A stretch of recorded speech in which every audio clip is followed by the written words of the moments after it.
अऊज़ु बिल्लाहि मिनश्शैतानिर्रजीम बिस्मिल्लाहिर्रहमानिर्रहीम अल्लाहुम्मा सल्लि अला मुहम्मद व आले मुहम्मद।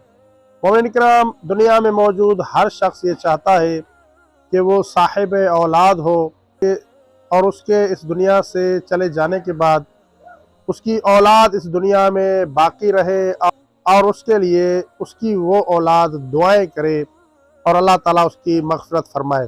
कोई भी ऐसा इंसान नहीं है कि जो ये चाहता हो कि उसकी औलाद न हो। हर इंसान ये ख्वाहिश रखता है कि उसकी औलाद हो और वो साहिब औलाद हो।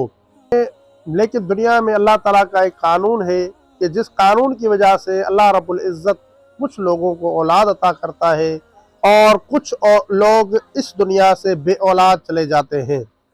एक शख्स हज़रत इमाम अली अलैहिस्सलाम की खिदमत में हाजिर हुआ और इमाम अलैहिस्सलाम की खिदमत में हाजिर होकर कहने लगा, मौला मैं चाहता हूँ कि मैं साहिब औलाद बन जाऊँ।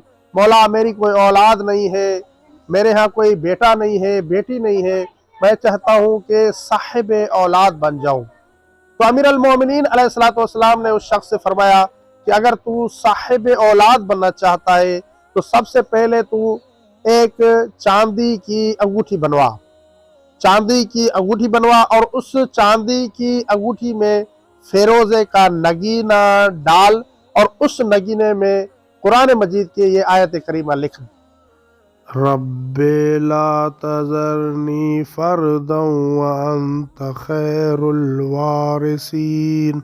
और जो बे औलाद मोमिनीन ये वीडियो देख रहे हैं और चाहते हैं कि साहिब औलाद हो जाए तो उन्हें चाहिए कि मौला अली अलैहिस्सलाम के इस आसान अमल पर अमल करें। इंशाअल्लाह अल्लाह रब्बुल इज़्ज़त उन्हें औलाद नरीना नेक सालेह उम्र दराज अता फरमाएंगे। और नीचे जो वो सब्सक्राइब का बटन है ना, उसको हिट करो, जल्दी से करो सब्सक्राइब।